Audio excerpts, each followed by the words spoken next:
Hi, I'm Kirk Jowers, and I'm grateful to be joined by Dr. Russell Osguthorpe, MD. Dr. O and I hope to provide insights into stress and why this condition appears to be more apparent today than ever before. We also will explore the practice of mindfulness and how it can be a powerful tool to address these issues.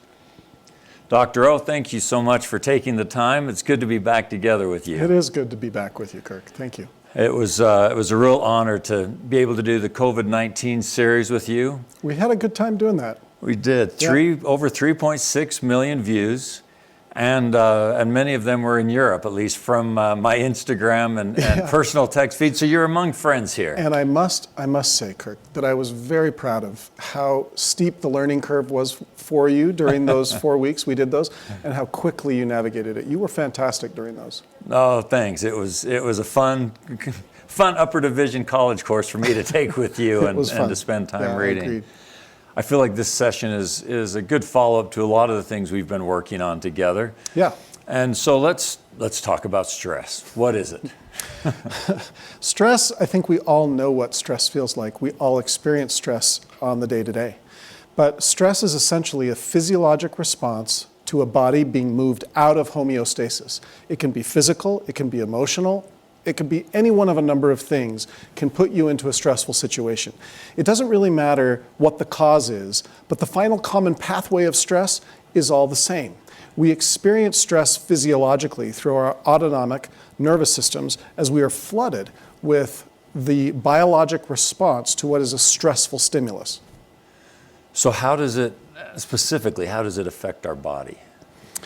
Well, it does a number of things. There are both negative and positive aspects of stress. One of the ways you can think about stress is to think about how you feel when you last were stressed. And then you can start thinking about that nauseated feeling you get, or the headache that you feel, or the muscle aches and pains, or the emotional distress, the discouragement, the anxiety that comes. There's all sorts of symptoms that are triggered through stress's effects on the body that can be severe. In fact, stress has been related to 6 of the most common causes of death in the world. And so chronic stress is actually one of our biggest diseases. So you say positive and negative. Yesterday I was walking my dog and my dog got caught in a trap. It was oh my gosh, incredibly stressful. That was kind of my fight or flight thing. We ended up getting 2 police coming up to try to take the noose off of him. He's fine now. Wow. A lot of my European and Russian friends know of Teddy. But then there's the kind of the long-term that just continues forever. I'm so sorry to hear about Teddy, but that feeling that you felt, some people on earth feel every minute of every day. They feel stress chronically, hyper acutely, and it just goes on and on and on and on. And when a body does that, your blood pressure shoots up, your hormones like your epinephrine response, your norepinephrine response go through the roof. And that feeling you felt with Teddy, some people feel all day long when their lives are so overwhelmed because of stressful experiences, regardless of where the stress is coming from. People can feel that way. I can't imagine feeling that 24/7. It was bad enough for the 20 minutes, and then last night it was hard to sleep because it was just hard to wind down from worrying that he might pass. But yeah, that puts it in real perspective when you think of one of the most stressful things you've gone through, and it's not a 20-minute or a half-day thing. It's a forever thing. And that's what we want to talk about today, is how we actually manage that stress and take care of it so that we don't end up causing ourselves problems because of chronic stress. So let's get specific. What about stress and inflammation? That's something I hear a lot about. One of the common final pathways of stress is inflammation. And if you go to the next slide, what you'll see is that when we have stress in our life, they've done some really groundbreaking research, and I've highlighted some of the important parts of the abstract here in a very excellently written, peer-reviewed article on stress that discusses that when we experience the type of stress that you feel with Teddy, and if that stress were to go on for a long period of time, your immune system is affected, and it has both revved up immunity, and then over the long term, depressed immunity, so that our immune systems are dysregulated, and we end up having problems over time that are of severe nature when it relates to human disease.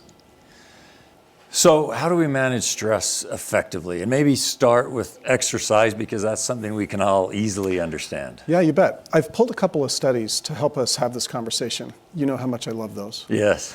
So the first study that we're going to look at is a fantastic study that looks at a meta-analysis. A meta-analysis is where you take large groups of studies that have been done on a particular topic, evaluate them together to determine whether the outcome, with lots of studies that had small numbers of patients in them, and now you have this study called a meta-analysis where you take all those small studies and now you have this large study that is really impactful. And this meta-analysis shows that stress and its effects on our mood, specifically depression, can be an effective tool at treating depression. In fact, so effective that there is no question any longer in psychology about whether or not stress can be managed with exercise effectively. This is a very effective, powerful study. Let's look at the next slide, where you can see that any one of the studies evaluated on the yellow side of that graph showed a positive benefit toward improving somebody's mood from a depressed state to a non-depressed state. And so this study was so powerful, show the next slide, where you actually would have to do over 1,000 negative studies on exercise and mood to disprove what this one study shows. So what I'm saying here is that, yes, stress can result in mood disturbance and even disease like depression. But if we exercise and take care of ourselves, if we do things appropriately like exercise, we can have this incredible, powerful effect at modifying stress.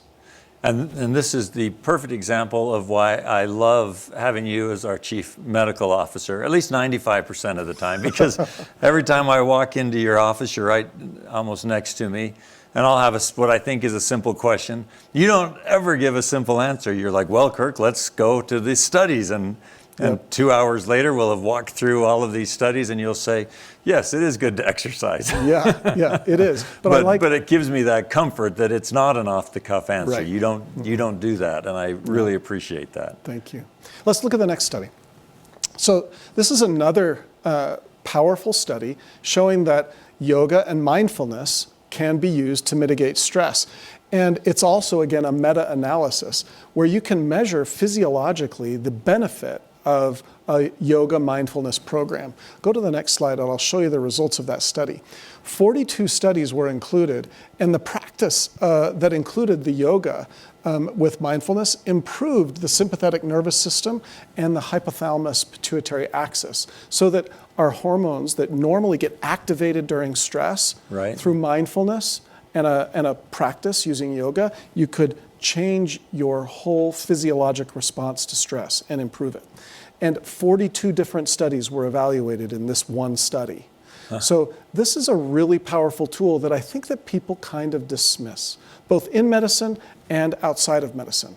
People need to take these studies seriously. There is powerful benefit to taking care of ourselves in this manner.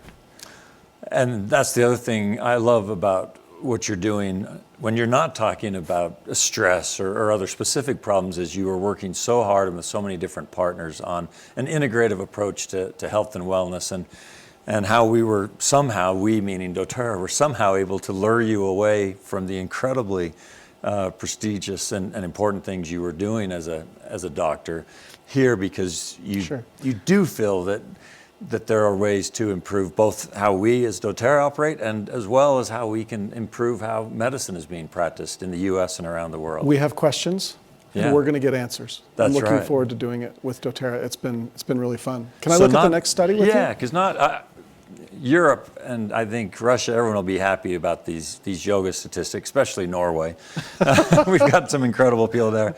But tell me a little bit more about meditation and other ways that people who don't enjoy yoga might be able to get similar benefits. So meditation is another powerful tool, and I've shown you a study here where meditation is used to treat pain and the associated mood disturbances that come with chronic pain.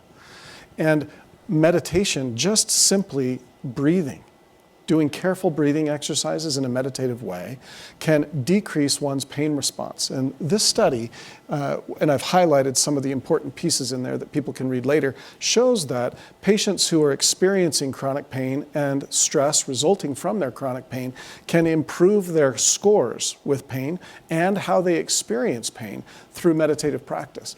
And it's not a question. These studies have been done over and over and over and over again. We are human beings. Stress is part of our life. If we take care of ourselves and do these things that we've just discussed, we can improve our stress and avoid the negative consequences of stress that we talked about earlier. So let me get personal. What do you do, Russ? I fish. I was really hoping to get a picture of you. I shared one with you. Of you in a yoga no, pose. No, but that would not be good. I get a pretty big fish. Yeah, not a bad rainbow trout. So, Kirk, there is a whole form of meditation that I've been doing unknowingly for the past 30 years of my life.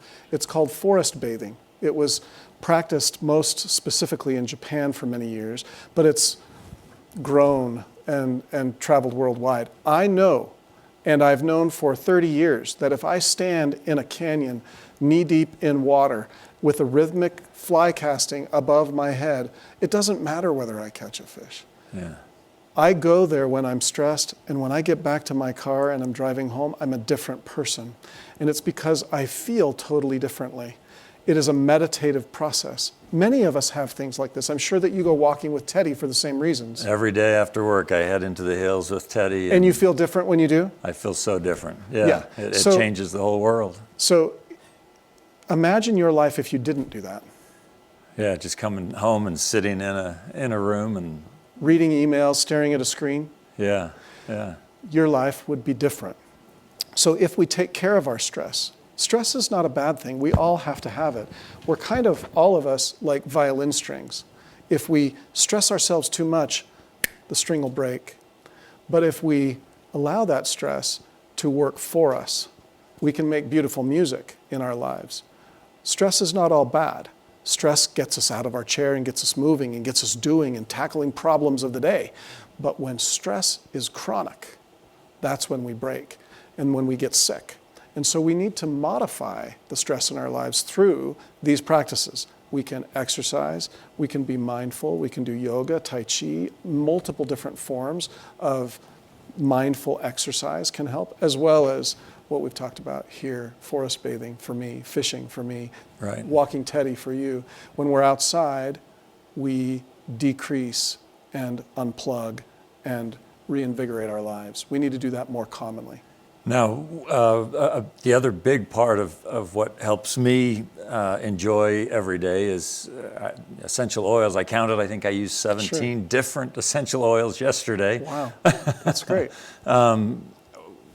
Is there, like I always ask you, are there studies to support that? Are there things that would support me using these essential oils? Have been used for centuries to improve our well-being, and many of our doTERRA family know their benefits intimately. They know exactly how their lives are benefited by these. And there have been studies to show that aromatherapy can decrease stress, especially when in conjunction with mindfulness and meditation, are very powerful tools. We know that,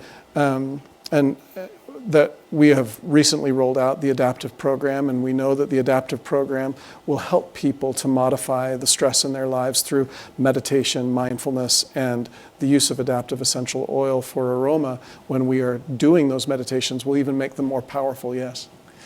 What are some essential oils that you would recommend and or that you use? I really enjoy adaptive, the lavender-containing essential oil blends that we have, as well as the linalool-containing essential oils for these particular uses. So lavender and coriander, wild orange are all oils that I find very helpful during my meditation that I do on a daily basis. Excellent. Well, so great to be back with you. Thanks for sharing your knowledge. Wonderful to be with you, Kirk.